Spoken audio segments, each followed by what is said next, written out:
In today's video, I'm going to teach you how to add text and image. In Card, open your browser and head to card.co. On the homepage, click Open Dashboard.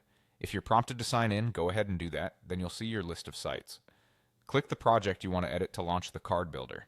Inside the builder, we're going to create a simple structure that lets text sit cleanly on top of an image. Click Add, then choose Container. Think of this container as the wrapper that will hold both your image and the text, keeping them aligned and easy to manage as one unit.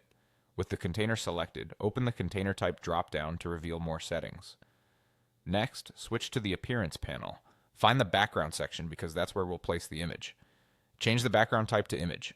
Then click Upload and choose the image you want from your device. After the file loads, you'll see a crop frame.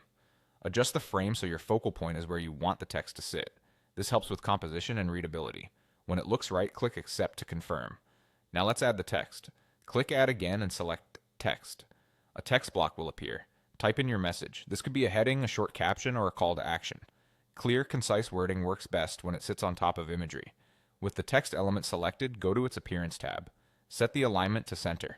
Center alignment makes it easier to position the text neatly on the image, especially for headlines or short phrases. Click Done to apply those changes.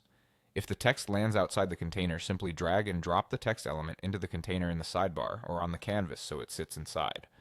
Once it's in, you can drag the text to fine-tune its position over the image. Aim for strong contrast between the text color and the image so everything remains legible.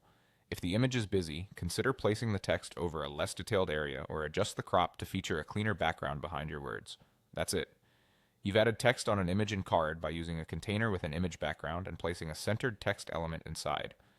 This approach keeps your design organized, responsive, and easy to tweak later. When you're happy with the result, you can continue editing other parts of your page or preview your site to see how it looks across different screen sizes.